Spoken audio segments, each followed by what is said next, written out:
Golconda jewellers తెలంగాణలో మొట్టమొదటి factory outlet మన కొత్తపేటలో ఫిబ్రవరి 14న గొప్ప శుభారంభం. ప్రతిసారి ఎన్నికలు వస్తున్నాయంటే బీఆర్ఎస్ బీజేపీ పొత్తు ఈ అంశం బయట తీసుకొస్తారు.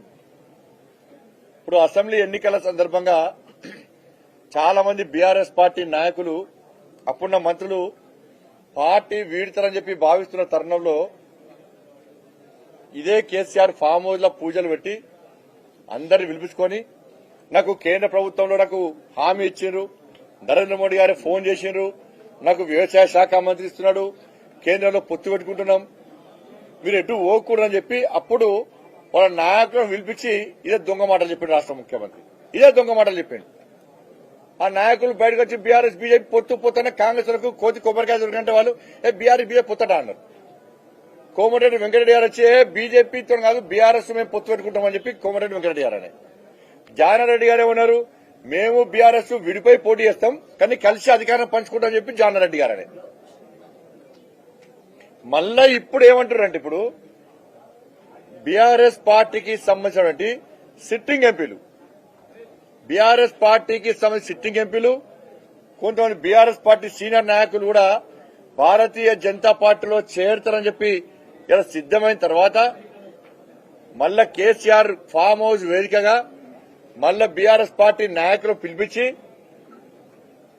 నాకు ఢిల్లీ నుంచి ఫోన్ వచ్చింది, లేదా కాంగ్రెస్ పార్టీ వాళ్ళు ఫోన్ చేసిర్రు, అయితే వాళ్లతోనో వీళ్ళతో కలిసిపోదాం, కేంద్రంలో మళ్ళా మోడీ ప్రభుత్వం ఏర్పడబోతున్నది, మీరు బీజేపీలో పోకండి,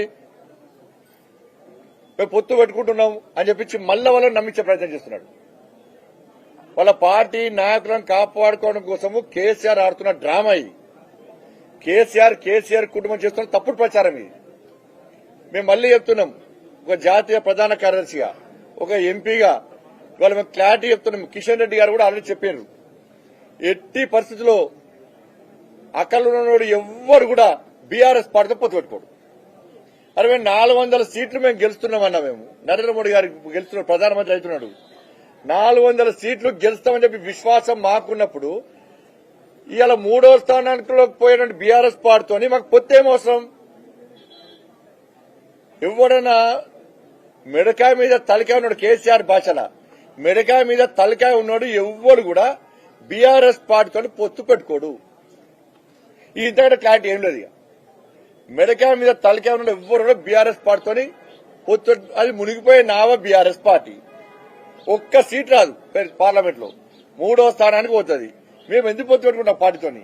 కాబట్టి ఇవన్నీ కూడా తప్పుడు ప్రచారం చేసి ఇలా మళ్ళా ప్రజల దృష్టి మళ్లించే ప్రయత్నం చేస్తున్నారు.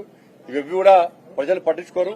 ప్రజలకు నరేంద్ర మోడీ గారి విశ్వాసం, భారతీయ జనతా పార్టీ ఇందులో తెలంగాణ రాష్ట్రంలో చేసే పోరాటం, వాళ్ళు మన శాసనసభ ఎన్నికల్లో చేసే పొరపాటును ప్రజలు గుర్తిస్తున్నారు. మేము తప్పిపోయి కాంగ్రెస్ పార్టీకి ఓటేసినాం, బీజేపీకి వేయాల్సిన ఓటు మేము కాంగ్రెస్ పార్టీకి ఓటేసినాం, ఇప్పుడు మోసపోతున్నాం, ఇంకొకసారి పొరపాటు వేయం. ఇప్పుడు పార్లమెంట్ ఎన్నికలు గాని నెక్స్ట్ శాసనసభల ఎన్నికలు గాని ఎట్టి బస్సులో భారతీయ జనతా పార్టీకే ఓటేసి తీరుతామని చెప్పి ప్రజల్లో కూడా విశ్వాసం ఏర్పడ్డది. అందుకే ఎన్నికల ప్రచారంలో భాగంగానే ఇవాళ ఈ నెల 20వ తారీఖు నుంచి